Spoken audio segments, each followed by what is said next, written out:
Malegaon municipal corporation की हद में पिछले चंद महीनों से आवाम मच्छरों से परेशान है। मच्छरों को लेकर अलग अलग तरह के आंदोलन एहतजाज किए गए। उसके बावजूद कॉरपोरेशन नींद से नहीं जागी। इसलिए आखिरकार मालेगांव शहर के तृतीय पंथियों ने मच्छर के साथ मिलकर कॉरपोरेशन पर मोर्चा निकाला और नारेबाजी की। इसी वक्त मच्छर को वहाँ पर जलाया भी गया। उसके बावजूद शहर से मच्छर कम नहीं हुए। 50,000 की शॉपिंग बिल्कुल फ्री फ्री फ्री। अब 1 लाख की शॉपिंग पर 50,000 की शॉपिंग फ्री, 50,000 की शॉपिंग पर 20,000 की शॉपिंग फ्री फ्री फ्री। अब और 15,000 की शॉपिंग पर 5,000 की शॉपिंग फ्री। अब और 6,000 की शॉपिंग पर 2,000 की शॉपिंग फ्री। अब सिर्फ और सिर्फ 2,000 की शॉपिंग पर भी 500 रुपए की शॉपिंग फ्री। तो देर किस बात की? अब्बू, अम्मी, बड़े भैया और भाभी, चलो चलो चलो चलते हैं और पूरे परिवार की शॉपिंग सिर्फ और सिर्फ ओजी मॉल राम सेतु मालेगांव से खरीदी करके अपनी खुशियों में 4 चांद लगाते हैं। मालेगांव शहर में चंद महीनों पहले जब ठेकेदार के जरिए दवाइयाँ छिड़काव किया जाता था, उस वक्त में कॉरपोरेशन के ट्रैक्टर ठेकेदार इस्तेमाल किया करता था। उस ठेकेदार के कब्ज़े में 30 से ज़्यादा ट्रैक्टर थे, जिसमें 28 ट्रैक्टर जो है वो ख़राब हो चुके हैं और सिर्फ 2 ट्रैक्टर जारी है। 2 ट्रैक्टर और पूरे शहर में दवाइयों का छिड़काव मुमकिन ही नहीं। बाकी के ट्रैक्टर अभी दुरुस्त हुए, उन पर काम जारी है। आज बरोज़ इतवार कमिश्नर रविंद्र जादव साहब ने छुट्टी के बावजूद, होली के बावजूद अपने करीबन 200 कामगारों के साथ में मौसम नदी में सफाई शुरू की।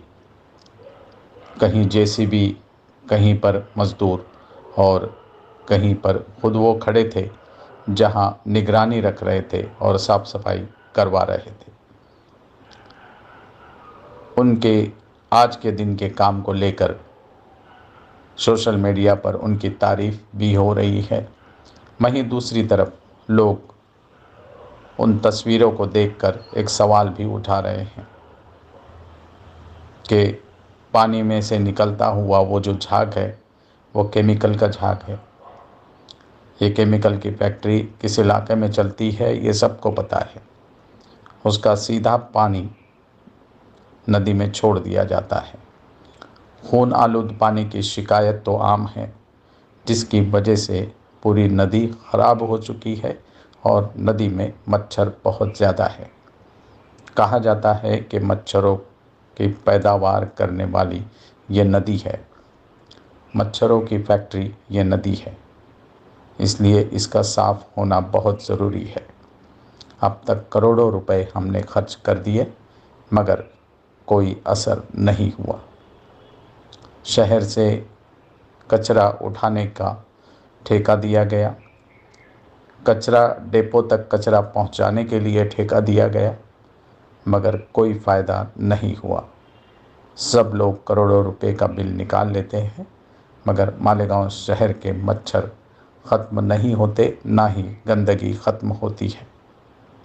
ऐसे में लोग ये उम्मीद लगाए बैठे थे कि प्रशासक की जानिब से कुछ ठोस कदम उठाए जाएंगे, मगर प्रशासक के दौर में पिछले 2 कमिश्नर और अभी के 1 कमिश्नर वो भी कुछ ख़ास कर नहीं पाए।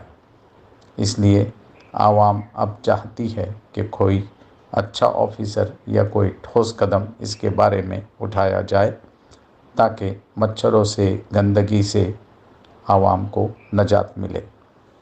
छोटे बच्चों के अलग अलग बीमारियों से अस्पताल भरे पड़े हैं। बुखार के साथ दूसरे सारी बीमारियां मालेगांव शहर में दाखिल हो चुकी है। उसके बावजूद महकमा सेहत कोई ठोस कदम उठाने को तैयार नहीं। आने वाले दिनों में अगर इस बारे में ध्यान नहीं दिया गया तो मालेगांव शहर के एहतजाजी लोग एहतजाज करने के लिए रास्ते पर उतर सकते हैं।